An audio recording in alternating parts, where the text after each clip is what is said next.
Hi friends, ನಮಸ್ತೆ. ಇವತ್ತಿನ ಈ ವಿಡಿಯೋದಲ್ಲಿ ನಾವು ಗ್ರ್ಯಾಂಡ್ ಲೀಗ್ನ ಹೇಗೆ ವಿನ್ ಮಾಡೋದು ಅನ್ನೋದನ್ನ 5 ಪಾಯಿಂಟ್ಸ್ ಮೂಲಕ ತಿಳ್ಕೊಳ್ಳೋಣ. ಮೊದಲಿಗೆ ಇವಾಗ ಶ್ರೀಲಂಕಾ ಮತ್ತು ಜಿಂಬಾಬ್ವೆ ಮ್ಯಾಚ್ ಇದೆ ಅಂದ್ಕೊಳ್ಳಿ. ಈ ಮ್ಯಾಚಲ್ಲಿ ಫಸ್ಟು ನೀವು ತಿಳ್ಕೊಬೇಕಾಗಿರೋದು ಮೊದಲನೇ ಸೂತ್ರ ಬಂದು, ಈ ಎರಡು ಟೀಮ್ಗಳಲ್ಲಿ ಯಾವುದು ಸ್ಟ್ರಾಂಗ್ ಟೀಮು, ವಿನ್ನಿಂಗ್ ಪ್ರೊಬಬಿಲಿಟಿ ಯಾವ ಕಡೆಗಿದೆ, ಯಾವುದು ಡಮ್ಮಿ ಟೀಮು, ಇದನ್ನ ಮೈಂಡಲ್ಲಿ ಕ್ಯಾಲ್ಕುಲೇಷನ್ ಮಾಡ್ಕೋಬೇಕು, ಜಡ್ಜ್ ಮಾಡ್ಕೋಬೇಕು. ಇವಾಗ ಇವೆರಡು ಟೀಮಲ್ಲಿ ಮೇ ಬಿ ಶ್ರೀಲಂಕಾ ಪವರ್ಫುಲ್ ಅಂತ ತಿಳ್ಕೊಂಡ್ರು ನೀವು ಜಡ್ಜ್ ಮಾಡ್ಕೊಳ್ಳಿ. ನಾನು ಇದು ಒಂದು ಎಕ್ಸಾಂಪಲಾಗಿ ಕೊಡೋದ್ರಿಂದ ಊಹೆ ಮಾಡಿನೇ ಹೇಳಬೇಕು. ಇವಾಗ ಶ್ರೀಲಂಕಾ ಇದರಲ್ಲಿ ವಿನ್ ಆಗುತ್ತೆ ಅನ್ನೋದು ನಮ್ಮ ಮೈಂಡಲ್ಲಿರುತ್ತೆ. ಇದು ಮೊದಲನೇ ಸೂತ್ರ.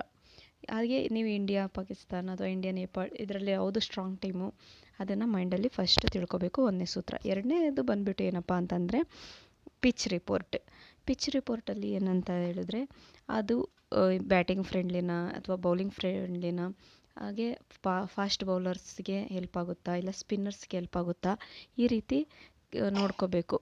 ಪಿಚ್ ರಿಪೋರ್ಟ್ನ ನೀವು ಗಮನವಿಟ್ಟು ಅಬ್ಸರ್ವ್ ಮಾಡಬೇಕು. ಮೂರನೇದು ಏನಪ್ಪ ಅಂತ ಹೇಳಿದ್ರೆ ಟಾಸ್.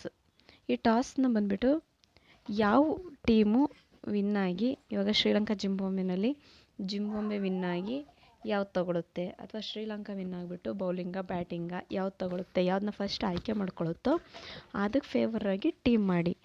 ಒಂದು 5-10-20 ಟೀಮ್ ಮಾಡ್ತೀವಿ ಅಂತಂದರೆ ಒಂದು 75% ಯಾವ್ದನ್ನ ಅದು ತಗೊಂಡಿರುತ್ತೋ, ಬ್ಯಾಟಿಂಗ್ ತಗೊಂಡಿದ್ರೆ ನೀವು ಬ್ಯಾಟಿಂಗ್ ಫೇವರಾಗಿ ಟೀಮ್ ಮಾಡಿ. ಬ್ಯಾಟ್ಸ್ಮನ್ಸ್ನ ಜಾಸ್ತಿ ಹಾಕೋಬೇಕು.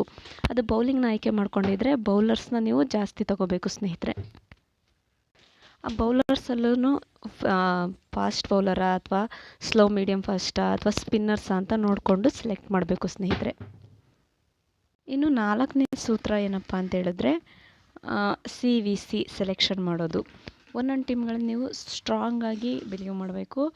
CVC ಇವರೇ ಪರ್ಫೆಕ್ಟಾಗಿ ಆಡ್ತಾರೆ ಅಂದರೆ ಎಲ್ಲ ಟೀಮಲ್ಲೂ ಕಾಮನ್ CVC ಮಾಡಬೇಕು. ಇಲ್ಲ ಕನ್ಫ್ಯೂಸನ್ ಇದೆ ಅಥವಾ 4-6 ಜನರು ಚೆನ್ನಾಗಿ ಆಡ್ತಾರೆ ಅಂತ ಹೇಳಿದ್ರೆ CVCನಲ್ಲಿ ಬೇರೆ ಬೇರೆ ಟೀಮಲ್ಲಿ ಬೇರೆ ಬೇರೆ ಥರ ಹಾಕಬೇಕು. CVC ಆಲ್ರೌಂಡ್ರು ಸ್ವಲ್ಪ ಸ್ಟ್ರಾಂಗ್ ಆಗಿದ್ರೆ ಆಲ್ರೌಂಡ್ರನ್ನೇ ಫುಲ್ ಕ್ಯಾಪ್ಟನ್ ಮಾಡ್ಬೋದು. ಕೆಲವು ಟೀಮಲ್ಲಿ ವಿಕೆಟ್ ಕೀಪರ್ನ ಕ್ಯಾಪ್ಟನ್ ಅಥವಾ ವೈಸ್ ಕ್ಯಾಪ್ಟನ್ ಮಾಡ್ಬೋದು. ಯಾಕೆಂದರೆ ಅವರು ವಿಕೆಟ್ ಕೀಪಿಂಗ್ ಮಾಡೋದ್ರಲ್ಲೂ ಸಹ ಒಂದು 40-50 ಪಾಯಿಂಟ್ಸ್ನ ತಂದುಕೊಡ್ಬೋದು. CVCನ ಹುಷಾರಾಗಿ ಸೆಲೆಕ್ಟ್ ಮಾಡಬೇಕು ಸ್ನೇಹಿತರೆ.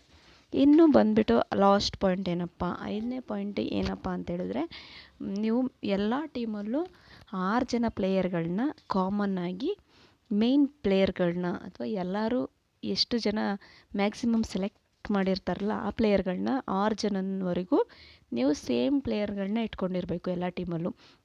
ಇನ್ನು 4 ಜನ ಪ್ಲೇಯರ್ಗಳಲ್ಲಿ ಮಾತ್ರ ನೀವು ರೊಟೇಷನ್ ಮಾಡ್ತಾ ಹೋಗಬೇಕು ಸ್ನೇಹಿತರೆ. ಈ 4 ಜನನ ನೀವು ರೊಟೇಷನ್ ಮಾಡ್ತಾ ಹೋದರೆ ನೀವು ಗ್ರ್ಯಾಂಡ್ ಲೀಗ್ ಜಯಿಸೋದು ತುಂಬ ಹತ್ರ ಆಗಿರುತ್ತೆ.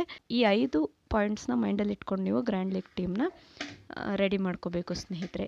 ಈ 5 ಸೂತ್ರಗಳು ಅಂದ ತಕ್ಷಣ ನೀವು ಇವತ್ತೇ ಗ್ರ್ಯಾಂಡ್ ಲೀಗ್ ವಿನ್ ಆಗಿಬಿಡ್ತೀವಿ ಅಂತ ಏನೂ ಇಲ್ಲ. ಇದರಲ್ಲಿ ಆಟ ಅಂತ ಹೇಳಿದ್ಮೇಲೆ ಅದರಲ್ಲಿ ಲಕ್ಕು ಸಹ ಸ್ವಲ್ಪ ಮಿಕ್ಸಪ್ ಆಗಿರುತ್ತೆ. ಹಾಗಾಗಿ ನೀವು ಆವತ್ತೇ ಒಂದಿನ ಲಕ್ ನಿಮ್ಮದಾಗಿರ್ಬೋದು, ಇನ್ನೊಂದು ದಿನ ಬೇರೆಯವ್ರದ್ದಾಗಿರ್ಬೋದು, ಅದು ಹೇಳೋಕ್ಕಾಗಲ್ಲ.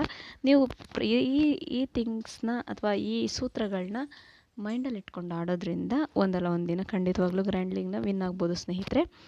ಈ ವಿಡಿಯೋ ನೋಡಿದ್ದಕ್ಕೆ ತುಂಬ ಧನ್ಯವಾದಗಳು. ವಿಡಿಯೋ ಇಷ್ಟ ಆಗಿದರೆ ಲೈಕ್ ಮಾಡಿ, ಸಬ್ಸ್ಕ್ರೈಬ್ ಮಾಡಿ, ಶೇರ್ ಮಾಡಿ. Thank you.